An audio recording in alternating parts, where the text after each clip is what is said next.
ரிஷபராசி அன்பு சொந்தங்கள் அனைவருக்கும் வணக்கங்க. எப்போவுமே ஒரு நல்ல விஷயத்தை தொடங்கிறதுக்கு முன்னாடி என் பெருமான் முருகப்பெருமான மனசார வேண்டிக்கோங்க. நீங்களும் நான் சொல்கிற மந்திரத்தை சொல்லிக்கிட்டே கமெண்ட் பாக்ஸில் ஒரு கமெண்ட் பண்ணிடுங்க. ஓம் முருகா சரணம், ஓம் முருகா சரணம், ஓம் முருகா சரணம். இன்னைக்கு நம்ம ரொம்ப முக்கியமான விஷயத்தை பற்றி பேச போகிறோங்க. அந்த விஷயம் என்னன்னு பார்த்தீங்கன்னா கிரகநிலை மாற்றங்கள். இந்த கிரகநிலை மாற்றத்தால் நமக்கு என்னென்ன லாபங்கள் நடக்க போகுது, எப்படி நம்ம அதை லாபகமாக மாற்றிக்கிறது அப்படிங்கிறத பற்றி தாங்க பேச போகிறேன். அவசியமாக இந்த வீடியோ பதிவை மிஸ் பண்ணாமல் பாருங்கள். உங்கள் வாழ்க்கையில் உங்கள் வீட்டில் எத்தனை பேர் ஜாதகம் பார்த்துட்ருக்கீங்க? நீங்கள் மேச ராசியாக இருக்கலாம், ரிஷப ராசியாக இருக்கலாம், மிதுன ராசியாக இருக்கலாம், ஏன் 12 ராசியில் ஏதோ ஒரு ராசியாக நீங்கள் இப்போ இருப்பீங்க. இப்போ இந்த ராசிக்காரர்கள் இவங்க தான் இதை பார்த்துக்கணும், அவங்க தான் அதை பார்த்துக்கணும் அப்படின்னு கிடையாதுங்க. நீங்கள் ரிஷப ராசிக்காரர்களாக இருந்தீங்க அப்படின்னா கண்டிப்பாக உங்களுக்கு நல்லது நடக்குங்க. எப்போவுமே ரிஷப ராசிக்காரர்கள் அப்படின்னு அவங்களுக்குன்னு ஒரு பெருமை இருக்குங்க. எல்லா ராசிக்காரர்களுக்குமே நாங்கள் இந்த விஷயத்த போடுறோம், ஒளிப்பதிவாக நாங்கள் பதிவேற்றி உங்களுக்கு கொடுக்குறோங்க. அதில் ரொம்ப முக்கியம், நீங்கள் பார்த்துட்டு பார்க்கலன்னா கூட நீங்கள் யாருக்காவது கண்டிப்பாக இந்த வீடியோ பதிவை ஷேர் பண்ணுங்கள். ஏன்னா சில நேரங்களில் நமக்கு பொன்னான வாய்ப்புகளை கொடுக்குங்க, ரொம்ப அற்புதமான தருணங்களை ஏற்படுத்த போகுதுங்க. அதில் அப்படி ஒரு தருணம் தான் இந்த காலகட்டம். இந்த காலகட்டம் நம்ம வாழ்க்கையில் எதிர்பாராத திருப்பங்களை எளிதாக கொடுக்கக்கூடிய நேரங்க. ரொம்ப கனவு கண்டுட்டு இருப்போம் இல்லையா? நிறைய விஷயங்களை ரொம்ப கனவாக வச்சுருந்தேன், நடக்கவே இல்லை, ரொம்ப எதிர்பார்த்துருந்தேன், கை கொடுக்கவே இல்லை, இப்படி பல புலம்பல்கள் கூட நம்ம மனசில் இருக்கும். அதுக்கு எல்லாமே இப்போ ஒரு தீர்வு ஏற்படக்கூடிய நேரங்க. தீர்வுனா என்னென்னா நம்ம நினைக்கிறது நடக்கும், அதுதாங்க தீர்வு. அப்படி இந்த தீர்வுக்குள்ளே சில சூட்சமங்கள் காத்திருக்கு. எதை செஞ்சால் நமக்கு எளிமையாக தீர்வு கிடைக்க போகுது அப்படிங்கிறத பற்றி அழகாக உங்களுக்கு பரிகாரத்தோடு சொல்ல போகிறேன்.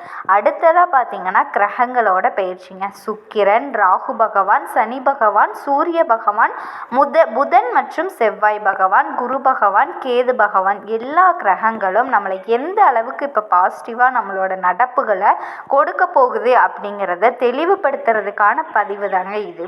அதில் முக்கியமாக ஒரு 4 கிரகங்கள் உங்களை மிரள வைக்க போகுதுங்க. இது ஆண்டவரோட உத்தரவு. அந்த 4 கிரகங்கள் அதுக்கு நம்ம என்ன பண்ணணும், என்ன பரிகாரம் பண்ணணும் அப்படிங்கிறத பற்றியும் உங்களுக்கு தகவலாக கொடுக்குற அரிய சந்தர்ப்பம் இது. வாங்க ஒவ்வொரு ராசிக்கும் போவோம். கல்லும் கரையும் அப்படின்னு சொல்லுவாங்க. எப்பேற்பட்ட கல்லையும் கரைக்கக்கூடிய ஆற்றல் கொண்டவங்க தாங்க இந்த ரிஷப ராசிக்காரங்க. ரிஷப ராசிக்காரர்களுக்கு ஒரு அற்புதமான குணங்க. நான் ரிஷப ராசியை நிறைய இடத்துல செல்லமாக சொல்லுவேங்க. நீங்கள் ஒரு மேஜிக் மேன் அப்படின்னு. என்ன காரணம் அப்படின்னா, தந்திரசாலிகள் மந்திரசாலிகள் கிடையாதுங்க. ஒருத்தனை அழிக்கணும் அப்படின்னா மந்திரம் வைக்கிறது, மாந்திரிகம் வைக்கிறது, அப்படி இப்படியெல்லாம் கிடையாது. அந்த திங்கிங் ரிஷபத்திற்கு வரவே வராதுங்க. வியூகம் வகுக்கக்கூடிய ஆற்றல் கொண்டவர்கள். எதையுமே அப்படியே சிரிச்ச முகத்தோட கேட்டுக்கிட்டே பழகி ஒருத்தரை அழகாக புரிஞ்சுக்கிட்டு அதுக்கப்புறம் அந்த ட்ராவலை பிக் பண்ணக்கூடியவங்க தாங்க. இன்னும் சொல்ல போனால் ரிஷப ராசிக்காரர்கள் லேட் பிக்கப்காரர்கள் அப்படின்னு கூட சொல்லுவாங்க. எந்த ஒரு விஷயத்தையுமே என்னையா இது டியூப்லைட்டாகவே இருக்க அப்படின்னு நிறைய பேர் நம்மளை சொல்லியிருப்பாங்க. ஆனால் அவங்களுக்கு தெரியாதுங்க, குண்டு பல்பு சீக்கிரமாக அடி வாங்கிடும், ஆனால் டியூப்லைட் ரொம்ப நாள் ஓடுங்க.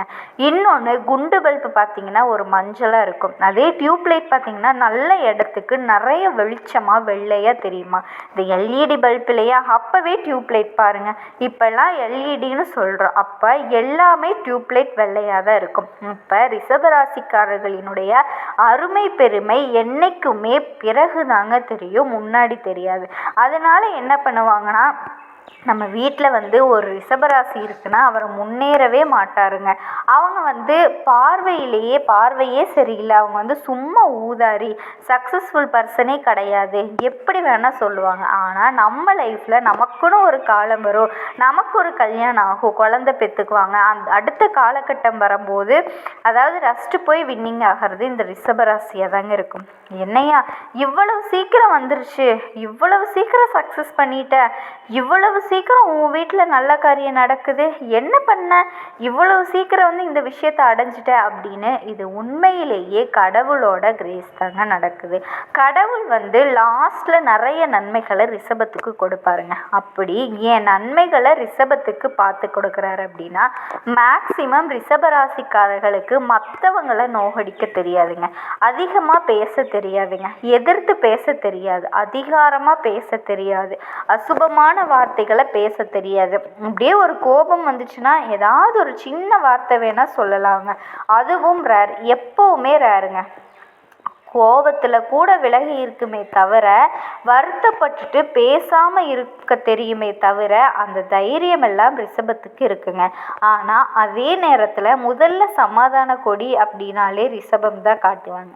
சரி, நமக்கு ஒரு காரியம் நடக்கணும், எப்படி நடத்தலாம் அப்படின்னு ஒரு ரிஷபராசி சமாதான கொடியை காட்டுறதுக்கு வாய்ப்பு இருக்குங்க. அப்படிப்பட்டவர்களுக்கு ஒரு 4 கிரகங்கள் ரொம்ப அற்புதமான பலன்களை கொடுக்குறாங்க. உங்கள் ராசிக்கு பார்த்தீங்கன்னா இந்த குரு பகவான் வக்ரகதியில் இருக்கார் இல்லையா?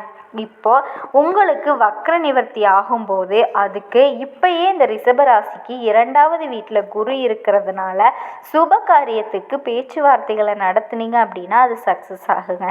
பிள்ளைகளோட படிப்பு, குடும்பத்தார்களினுடைய நலன், ஏதாவது சந்தோஷமாக மங்கள காரியங்களை பற்றி இந்த நேரத்தில் பேச்சுவார்த்தைகள் ஆரம்பிச்சிங்க அப்படின்னா டபுள் டைம் சக்ஸஸ் ஆகுங்க. அதே மாதிரி இந்த ரிஷபராசியினோட இந்த காலகட்டத்திலேருந்து பார்க்கும்போது 8வது வீட்டில் செவ்வாய் உச்சம் பெற்றிருக்கிறாரு. அப்போ என்னன்னா இந்த 8வது வீடு அப்படின்னாலே நம்மளுடைய ஆயுள்காரகன்னு சொல்லுவாங்க. அந்த இடத்துல செவ்வாய் உச்சம் பெற்று உட்கார்ந்துருக்கிறதுனால கண்ணுக்கு தெரிஞ்ச பெரிய மனப்பிரச்சனைகள், மருத்துவ பிரச்சனைகள் தீர்வுக்கு வருமாங்க. ஒரு உடம்புக்கு வியாதி, சார் நிறைய தொடர்ந்து மெடிசன் எடுக்க போகிறேன், என்ன பண்ணுறதுனே தெரியல, இந்த நேரத்தில் இந்த செவ்வாயினோட அனுகிரகத்தில் நல்ல டாக்டரை போய் இது வரைக்கும் பார்க்காத வைத்தியரை போய் பார்க்க வேண்டிய கட்டாயம் ஏற்படுமாங்க. அந்த வைத்தியர் திடீர்னு சிம்பிளாக ஒரு ஊசி போட அது அப்படியே சக்ஸஸ் ஆகும். இந்த மாதிரி மிராக்கிளான விஷயங்கள் இந்த ரிஷப ராசிக்காரர்களுக்கு நிறைய நடக்க போகுது. இந்த மெடிசன்ஸ் ப்ராப்ளம்கள் எல்லாமே குறைய போகுதுங்க. ஒரு நாள் ஒரு 2000 ரூபாய்க்கு மெடிக்கலில் வாங்குற சார் மாதம் அப்படின்னு சொல்கிறவங்களுக்கு ஒரு 1000 அந்த மாதிரி மாறிடுங்க. அப்புறமா அது 500க்கு போயிடும். அந்த மாதிரி ஒரு வியாதியை குறைக்கிறதுக்கு புது வியூகம் வகுக்கும். போமா, சில பேர் சொல்லுவாங்க நீங்கள் சிரிங்க அது போதும், உங்களுக்கு நல்லது நடக்கணும் வாங்க, அந்த மாதிரி எல்லாம் ஒரு சின்ன சின்ன விஷயங்கள், எப்படியோ ஒரு தக்காளி சாப்பிடுங்க கிளியர் ஆயிரும் வாங்க, இல்லை வேப்ப எண்ணெயை தேய்ச்சிட்டு வாங்க, எண்ணெயா அது சம்மந்தம் இல்லாமல் எவனோ ஒருத்தர் சொல்லுவான், ஒரு யூடியூப்பில் சொல்லுவான், அப்படி தான் இருக்கும். அப்போ என்ன ஆகும் அப்படின்னா பெரிய வியாதிக்கும் சின்ன மருந்தை நம்ம எடுத்துக்கிட்டு வருமானத்தையும் டாக்டரையும் குறைப்பாக்குறத குறைச்சிக்கிட்டு வருமானத்தை அதிகப்படுத்துறதுக்கு வாய்ப்பை ஏற்படுத்துமாங்க. புதன் பகவான் பார்த்தீங்கன்னா உங்களுக்கு வக்ரகதி ஆகும்போது நமக்கு யாராவது குழி தோன்ற பாருங்க, அவனை கண்டுபிடிச்சிருவாங்க. நம்மளை ஏமாத்துறவன், குழி தோன்றவன், விருப்பம் இல்லாமல் நம்ம விருப்பத்தை கேட்காம சில பேர் ஏதாவது ஆட்டம் போடுறாங்க இல்லையா, நம்ம பேரை வச்சு மிஸ்யூஸ் பண்ணுறவன், நம்ம குடும்பத்துக்கு பாதகமான செய்தியை பரப்புறவன், இவனை எல்லாமே இந்த ரிஷபராசிக்காரர்களை இப்போ புதன் பகவான் காட்டி கொடுத்துருவார். அடுத்ததாக பார்த்தீங்கன்னா சுக்கிர பகவான் அப்படியே போகிற போக்கில் பார்த்தீங்கன்னா தனுசு, மகரம், கும்பம், மீனம் 4 வண்டியை கிராஸ் பண்ணுறாரு. இந்த டைமிங்கில் அந்த நேரத்தில் என்ன ஆகுது அப்படின்னா உங்களுக்கு 9ஆம் வீட்டில் இந்த சுக்கிர பகவான் சரியாக போய் 10வது வீடு, அதாவது 9வதுலேருந்து 10வது வீடு 9ல் இப்போ இருக்காருங்க, 10வது இடத்துக்கு வர்றாரு. இந்த 10க்கு வந்து 11ஆம் இடத்துக்கு வர்றாரு, 3 இடத்த கிராஸ் பண்ணுறாரு. அப்போ வந்து ரிஷபராசியை பொறுத்த வரைக்கும் இது 10வது வீடு. 9வது வீட்டில் வரும்போது பதவி யோகத்தை கொடுக்குறாரு. உங்களோட மனசுக்கு பிடிச்ச விஷயங்களை நடத்த போகிறாரு. சில நல்ல விஷயங்கள், உங்களுக்கு எதிர்பார்க்காத புன்முறுவலோடு உங்களுக்கு நல்ல நண்பர்கள், பழக்க வழக்கங்கள், ஈஸியாக சில விஷயங்கள் செட் ஆக போகுது. அதனால் ஒரு பெஸ்ட் டைம். இந்த பக்கத்தில் பார்த்தீங்கன்னா சனி பகவான் 11வது வீட்டுக்குள்ளே நிரந்தரமாக குடியேற்றம் ஏறி இருக்காங்க. அவரோட இந்த அப்பாயின்மெண்ட் போடுறாருங்க, அதனால லாபம். ஸோ இந்த மாதிரி நல்ல விஷயங்கள்லாம் ஆரம்பமாகி ரிஷபராசிக்காரர்களுக்கு இடைஞ்சலாக இருந்தது, கெடுதலாக இருந்தது, எல்லாமே விலக போகுது. மனுஷங்களோட நம்பிக்கையை நீங்கள் பெற போகிறீங்க. உங்கள் மேலே மக்கள் வச்சிருக்கிற நம்பிக்கை அதிகமாக போகுது. குடும்பத்தார்கிட்ட இருக்கிற நம்பிக்கை அதிகரிக்க போகுது. கெட்ட கெட்ட எல்லாமே விலக போகுதுங்க. இது ஒரு அற்புதமான நேரம். இந்த நேரத்தில் நீங்கள் செய்ய வேண்டிய பரிகாரம் அப்படின்னா மிளகு. இந்த ஒரு 11 மிளகு எடுத்து ஒரு சிகப்பு துணியில் அதை கால பைரவருக்கு கட்டி தேய்பிரை அஷ்டமியில் நெய் தீபம் போட்டு வாங்க. உங்கள் வீட்டில் ஒரு ஆள்னா தீபம் போடுங்க. ரிஷபராசிக்காரங்க வீட்டில் 5 பேர் இருக்காங்கன்னா 5 தீபம் போடுங்க. ஒரு ரிஷபராசி ஆனால் அந்த வீட்டில் 5 பேர் இருக்காங்கன்னா 5 தீபம் போடுங்க. சிகப்பு துணியில் காட்டன் துணி, அதாவது காட்டன் துணின்னு சொல்லுவாங்க இல்லையா, அந்த மாதிரி துணியில் போடலாங்க. இல்லை காட்டன் துணியில் கூட நல்லா போட்டிங்க அப்படின்னா 11 மிளகு எடுத்து ஒரு முடிச்சு சிகப்பு துணியில் முடிஞ்சு கால பைரவருக்கு செவ்வாய்க்கிழமைகளில் தீபம் போட்டுட்டு வந்தீங்க அப்படின்னா உங்களுக்கு கண்டிப்பாக நல்லது நடக்கும். ரிஷபராசி அன்பு சொந்தங்கள் அனைவருக்கும் வணக்கங்க. ரிஷபம் அப்படின்னு சொன்னால் எடுத்த உடனே நம்ம சார் நாங்கள் நல்ல லைஃப் வாழ்ந்துட்டுருக்கோம், நல்ல ஹஸ்பண்ட் அண்ட் ஒய்ஃபாக இருந்தால் நாங்கள் 2 பேரும் பிரிஞ்சிட்டோம், இது மட்டுமே அல்ல பிரிவு. நல்ல நண்பன், நல்ல உறவு, நல்ல குடும்பம், நல்ல ஒரு மாதிரியான ஒரு அட்வைசர், ஒரு ஆலோசனை பண்ணி உங்களை வழிநடத்தி எடுத்துகிட்டு போனவங்க, உங்களுக்கு கிடைச்ச வாழ்க்கை சூழல், நீங்கள் வேலை பார்க்குற இடம், எல்லாத்தையும் மட்டும் ஒரு கட்டத்தில் நம்ம பிரியக்கூடிய ஒரு பிரிவை ஏற்படுத்தக்கூடிய பிரிவை நண்பர்கள் எல்லாமே நமக்கு பிரிவை சந்திக்கக்கூடிய இடங்க. இந்த இடத்துல ஜோதிடத்தில் எப்படி சொல்கிறது அப்படின்னா 12ஆம் இடம் அப்படின்னு சொல்கிறாங்க. அந்த இடம் ஒரு பிரிவை சொல்லுது. வாழ்க்கையினோட மோட்சஸ்தானம். இந்த பூமியை விட்டு நீ பிரியறியா, அதுவும் 12ஆம் இடம்தான். அப்போ இந்த பூமியை விட்டு பிரியறது அப்படிங்கிறது மறைவு. வாழ்ந்துக்கிட்டே மறைஞ்சதுக்கு சமானமாக வாழ்கிறோம் பாருங்க, அதுதாங்க ரிஷபம். அதாவது பாசம் வச்சாலும் பெருசாக வைப்பாங்க, பிரிஞ்சாலும் ரொம்ப பிரிவாக இருப்பாங்க. இவங்க அந்த பாசம் வைக்கும்போது அவங்க காட்டுற அந்த அன்பு இருக்குது பார்த்தீங்களா, ஒருத்தரை கேர் பண்ணுற விதம் இருக்குது பார்த்தீங்களா, சும்மா உதட்டளவில் இருக்காதுங்க. சாப்பிட்டீங்களா, என்ன சாப்பிட்டீங்க, தூங்குனீங்களா, அடுத்து என்ன பண்ண போறீங்க, அடுத்த நேரம் என்ன பண்ணுவீங்க, குடும்பம் எல்லாம் எப்படி இருக்கு, வாழ்வாதாரத்துக்கு என்ன பண்றீங்க, அடிப்படை தேவை எப்படி இருக்கு அப்படின்னு ரொம்ப பர்சனலாக ஒரு வீட்டுக்குள்ள வரவேற்பு மட்டும் இல்லாமல் அடுப்பெரியும் இடத்துல கூட உங்கள் வயிறுக்கு சாப்பாட்டுக்கு அன்னம் இருக்கா அப்படின்னு ரொம்ப டெப்த்தாக ஒருத்தரை பற்றி யோசிக்குதுன்னு சொன்னால் அது ரிஷபம் தாங்க. அந்த யோசனையில் 1000 அர்த்தங்கள் இருக்கும், நிதானம் இருக்கும், பொறுமை இருக்கும், அழகு இருக்கும், ஐஸ்வர்யம் இருக்கும். அந்த சுக்கிரனுடைய அம்சம் பெற்றதுனால இவங்க கொடுக்கறது யாருக்குமே தெரியாமல் கொடுக்கணும் அப்படின்னு நினைப்பாங்க. இதுதான் இவங்களுடைய பெருமை. ஆனால் பிரிவு வரும்போது எப்படி இருக்குன்னு கேட்டிங்கன்னா இதுக்கு மதிப்பே இல்லைங்க, இதுக்கு வேல்யூவே இல்லைங்க. என்ன பண்ணாலும் அவங்கள்ட்ட நன்றியே இல்லைங்க. அது கூட ரிஷபத்துக்கு அதாவது ஒரு பொருட்டே கிடையாது. நன்றி கெட்டத்தனமாக இருந்துட்டு போங்க, மதிப்பு மரியாதை கொடுக்காமல் இருந்துட்டு போங்க, நீங்கள் என்ன வேணால் பண்ணிட்டு போங்க. ஆனால் ஒன்று நான் எதிர்பார்த்து பழகுறேன்னு நீ சொல்கிற பற்றியா, இதெல்லாம் ஏதோ ஒன்று உங்கள்கிட்ட எனக்கு ஆதாயம் இருக்குதுன்னு நினச்சி நான் பழகுறேன்னு நீ பேசுகிற பற்றியா, ஒரு வார்த்தை சொல்லிட்டேன், உன்கிட்ட ஆதாயத்துக்காக பழகணும் அப்படின்னா நான் எதுக்கியா இங்கே வரப்போகிறேன், எனக்கு கிடைச்ச வாய்ப்பும் எனக்கு இருக்கிற வசதிக்கும் நான் நினச்சா என்னை வசதியாக வச்சுக்கொள்ளக்கூடிய சூழ்நிலை இருந்தும் கூட ரிஷப ராசிக்காரர்கள் தன்னிலை மாறாமல் தன்னோட தகுதியை விட்டு கொடுக்காம யார்கிட்டையும் இரவல் கேட்காம வாழ்கிறீங்கன்னு சொன்னால் அது ரொம்ப ரொம்ப பெருமைங்க. அந்த பெருமையை யார் காயப்படுத்துகிறாங்களோ, சுயநலம் பார்த்து இவர்கள் பழகுறார்கள் அப்படின்னு யார் சொல்கிறாங்களோ அவங்கள விட்டு ரிஷபராசிக்காரர்கள் நிச்சயமாக பிரிஞ்சிடுவாங்க. பழகும்போது 1000 கிலோ அளவுக்கு அன்பு இருக்கும், பிரியும் போது டன் கணக்கில் மனசில் வைத்திருக்கும். ஆனாலும் இவங்க செய்யறதையோ இவங்க கொடுக்கறதையோ ஒரு காலத்துலேயும் நிறுத்த மாட்டாங்க. பிரிவை மனசுக்குள்ளே வச்சுக்குவாங்க, வலியோடு ரணத்தோடு மறுபடியும் நல்லது செஞ்சுட்டே இருப்பாங்க.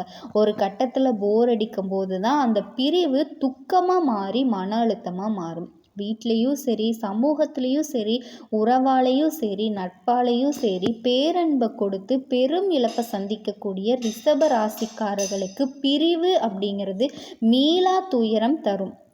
12வது பாவாகதிபதி செவ்வாய் பகவானால் இந்த ரிஷபத்துக்கு எதிர்பார்த்து பழகணும் அப்படின்னு சொன்னாலே புரியாது. ஆனால் இந்த காலத்தில் யார் தான் அதாவது அன்புக்காக பழகுறாங்க? ஆனால் ஒன்றுங்க, ரிஷப ராசிக்காரர்களுக்கு எவ்வளவு பெரிய பிரச்சனை, மன அழுத்தம், பிரிவு என்ன வேணாலும் வரட்டுங்க. இந்த சில பேர் சொல்லுவாங்க இல்லையா, காலையிலேருந்து சாப்பிட்லப்பா, அன்னம் தண்ணி கூட சாப்பிடல, பச்சை தண்ணி கூட குடிக்கல, பச்சை தண்ணி பல்ல படாமல் கவலைப்பட்டுட்டு இருக்க. அதெல்லாம் ரிஷபத்துக்கு பிடிக்கவே முடியாதுங்க. ஃபஸ்ட்டு ஆர்டர் போடுறது ஸ்விக்கியில் சாப்பாடு, பிரியாணி ஆர்டர் போட்டு தெம்பாக சாப்பிட்டு கவலைப்படுவோம். இப்போ என்ன பெரிய அப்படிங்கிற மாதிரி தான் ரிஷப ராசிக்காரர்கள் தன்னோட வயிறுக்கு வஞ்சகம் செய்யவே மாட்டாங்க. ஏதாவது ஒரு ஸ்நாக்ஸாவது சாப்பிட்டு அப்புறம் கவலைப்படுவோம்ப்பா, அப்புறம் நம்மளை மீறி என்ன ஆயிர போகுது அப்படின்னு இவங்க தன்னோட மனசை காயப்படுத்திக்கிறாங்களே தவிர தன்னோட உடம்பையும் தன்னோட வயிறையும் ஒரு நாளுமே ரிஷப ராசிக்காரர்கள் காயப்படுத்தவே மாட்டாங்க. அதனால பிரிவு கூட இவங்களோட உடல்நிலையை பாதிக்காது, மனசை தான் அதிகமாக பாதிக்கும். இவ்வளவு மனக்கவலைகளும் கூட சாப்பிடுவாங்க. அந்த அளவுக்கு சாப்பாட்டு பிரியர்களா அப்படின்னு கேட்டிங்கன்னா சாப்பாட்டு பிரியர்கள்லாம் கிடையாது. நம்ம மேலே இருக்கிற கோபத்தை நம்ம உடம்பை ரணப்படுத்தக்கூடாது. ஒவ்வொரு உறுப்பும் நமக்கு முக்கியம். நம்ம நல்லா இருந்தால் தான் நம்ம பிள்ளை நல்லா இருக்கும். அதுவும் கூட தியாகத்தோட தான் ரிஷப ராசிக்காரர்கள் இருப்பாங்களே தவிர அந்த சாப்பாடு அப்படிங்கிறது ஒன்று அவங்களுக்கு முக்கியம் கிடையாது. இந்த சங்கம் முக்கியமாக சாப்பாடு முக்கியமா? ரிஷபத்துக்கு சங்கம் முக்கியமாக சாப்பாடு முக்கியமா அப்படின்னு கேட்டால் சங்கம் முக்கியம்தான். ஆனால் சங்கத்தை நடத்துறதுக்கு சத்து வேணுமே, அதனால நல்லா சாப்பிடுவாங்க.